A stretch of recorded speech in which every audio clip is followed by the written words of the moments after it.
नमस्कार। आज हम इतिहास के पन्नों को पलटकर एक ऐसे दौर में चलेंगे जिसे अक्सर भारत का स्वर्णिम युग या गोल्डन एज ऑफ इंडिया कहा जाता है। जी हाँ, हम बात कर रहे हैं गुप्त साम्राज्य की। ये पूरा विश्लेषण हम आपके लिए लाए हैं अल्फा एकेडमी किशनगंज की तरफ से, जहां प्रतियोगी परीक्षाओं के लिए बेहतरीन फाउंडेशन कोर्स चलाए जाते हैं। तो चलिए इस सुनहरे दौर की हकीकत को समझने की कोशिश करते हैं। लेकिन यहाँ एक बड़ा सवाल खड़ा होता है। क्या ये स्वर्णिम युग वाली बात पूरी तरह सच है? क्या उस दौर में समाज के हर इंसान के लिए, हर वर्ग के लिए वाकई सब कुछ सुनहरा था? आज हम इसी गुत्थी को सुलझाने की कोशिश करेंगे। तो हमारा सफर कैसा रहेगा? सबसे पहले हम गुप्त साम्राज्य का एक इंट्रोडक्शन लेंगे, फिर मिलेंगे इसके सबसे ताकतवर शासकों से। उसके बाद समझेंगे कि उनका एडमिनिस्ट्रेशन और समाज कैसा था, फिर देखेंगे कला और विज्ञान में हुई वो कमाल की तरक्की, और आखिर में बात करेंगे इसके पतन और विरासत की। तो कहानी शुरू होती है मौर्य साम्राज्य के पतन के बाद। सोचिए, भारत में लगभग 500 सालों तक एक तरह का पॉलिटिकल वैक्यूम था। कोई बड़ी केंद्रीय शक्ति नहीं थी। और इसी खालीपन को भरते हुए तीसरी शताब्दी के आखिर में उदय हुआ गुप्त साम्राज्य का, जिसने एक बार फिर भारत को एक मजबूत धागे में पिरो दिया। अब सवाल ये है कि इतने पुराने जमाने के बारे में हमें इतनी बातें पता कैसे चलती हैं? इसके लिए हमारे पास 3 तरह के सबूत हैं। एक तो उस दौर की किताबें और नाटक, जैसे विशाखदत्त का मुद्रा राक्षस। दूसरे पत्थर पर लिखे गए लेख, जैसे इलाहाबाद का प्रयाग प्रशस्ति, जो राजाओं की शान में लिखे गए थे। और तीसरे उस जमाने के सोने के सिक्के, जिन्हें दीनार कहते थे। ये सब मिलकर उस दौर की एक शानदार तस्वीर बनाते हैं। तो चलिए अब मिलते हैं उन महान राजाओं से जिनकी सोच और तलवार के दम पर यह विशाल साम्राज्य खड़ा हुआ और अपनी बुलंदी पर पहुंचा। कहानी शुरू होती है श्री गुप्त से, जिन्होंने इस वंश की नींव रखी, लेकिन असल में साम्राज्य को खड़ा किया चंद्रगुप्त प्रथम ने। उनके बाद आए समुद्रगुप्त और चंद्रगुप्त द्वितीय जैसे जबरदस्त शासक। और हाँ, विश्व प्रसिद्ध नालंदा विश्वविद्यालय की स्थापना करने वाले कुमारगुप्त भी इसी वंश के थे। इस कड़ी के आखिरी महान सम्राट हुए स्कंदगुप्त। अब इस लिस्ट में एक नाम बहुत खास है, समुद्रगुप्त। उन्हें मशहूर इतिहासकार V.A. स्मिथ ने भारत का नेपोलियन कहा था। और ये कोई छोटी बात नहीं है।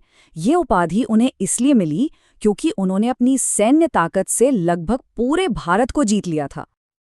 उनकी जीतों का पूरा ब्यौरा हमें प्रयाग प्रशस्ति से मिलता है, जिसे उनके दरबारी कवि हरिशेन ने लिखा था। अब देखिए तो सही, उत्तर भारत के 9 राजा, दक्षिण के 12 राजा, सीमा के राज्य, यहाँ तक कि विदेशी शक्तियों को भी उन्होंने अपने अधीन कर लिया था। ये सिर्फ जीत नहीं थी, ये पूरे उपमहाद्वीप पर उनकी धाक का सबूत था। समुद्रगुप्त के बाद आए उनके बेटे चंद्रगुप्त द्वितीय, जिन्हें हम विक्रमादित्य के नाम से भी जानते हैं। अगर समुद्रगुप्त ने साम्राज्य को फैलाया, तो विक्रमादित्य ने उसे कला और संस्कृति का गढ़ बना दिया। उन्होंने शकों को हराया, उज्जैन को अपनी दूसरी राजधानी बनाया, और उनके दरबार में कालिदास जैसे नवरत्न थे, यानी अपने अपने फील्ड के 9 दिग्गज। मशहूर चीनी यात्री फाहियान भी इन्हीं के समय में भारत आए थे। तो इतना बड़ा एम्पायर आखिर चलता कैसे था? इसका मैनेजमेंट कैसा था? चलिए अब गुप्त काल के एडमिनिस्ट्रेशन, सोसाइटी और इकोनॉमी को जरा करीब से देखते हैं। गुप्त प्रशासन का सिस्टम काफी हद तक डिसेंट्रलाइज था, मतलब पावर बंटी हुई थी। पूरा साम्राज्य प्रांतों में बटा था, जिन्हें भुक्ति कहते थे। भुक्ति आगे जिलों में बटे थे, जिन्हें विषय कहा जाता था।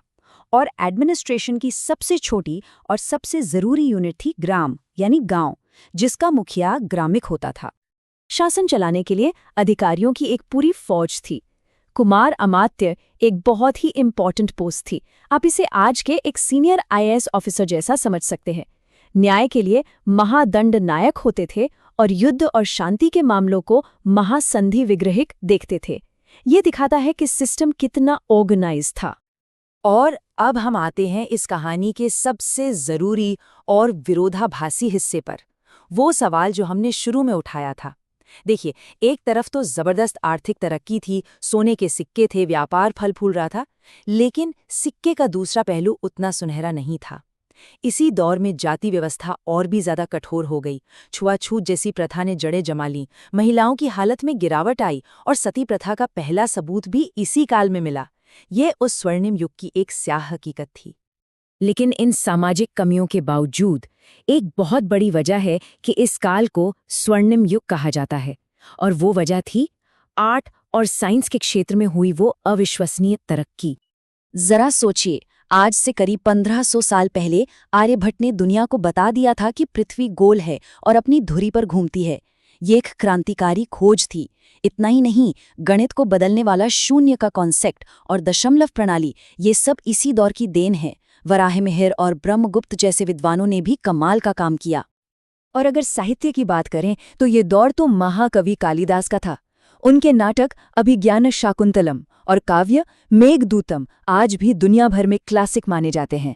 इस युग का साहित्य अपनी खूबसूरत संस्कृत भाषा और गहरी सोच के लिए जाना जाता है। आर्किटेक्चर में तो जैसे क्रांति ही आ गई। भारत में जो आज हम पत्थरों से बने शानदार मंदिर देखते हैं, उनकी शुरुआत इसी दौर में हुई। सारनाथ में बनी बुद्ध की शांत मूर्तियां और अजंता की गुफाओं की पेंटिंग्स भी इसी युग की देन हैं। और हाँ, दिल्ली का वो मशहूर लौह स्तंभ, 1550 साल बाद भी उस पर जंग नहीं लगा है। ये उस समय की मेटल टेक्नोलॉजी का एक जीता जागता चमत्कार है। पर कहते हैं ना, हर चमकते युग का सूरज आखिरकार ढलता है। गुप्त साम्राज्य का भी अंत हुआ। तो चलिए समझते हैं कि इस महान साम्राज्य के पतन की वजह क्या थी और ये अपने पीछे हमारे लिए क्या विरासत छोड़ गया। तो इसके पतन के पीछे कोई एक वजह नहीं थी।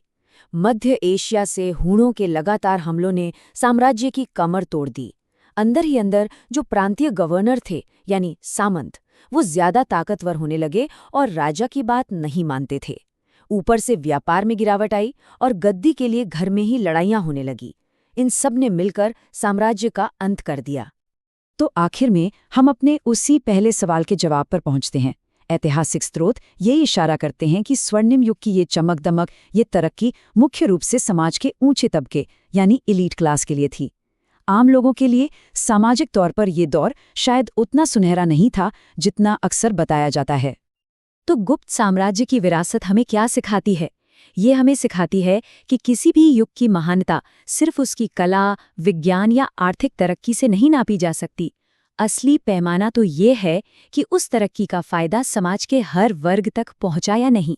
और ये एक ऐसा सवाल है जो आज भी उतना ही जरूरी है।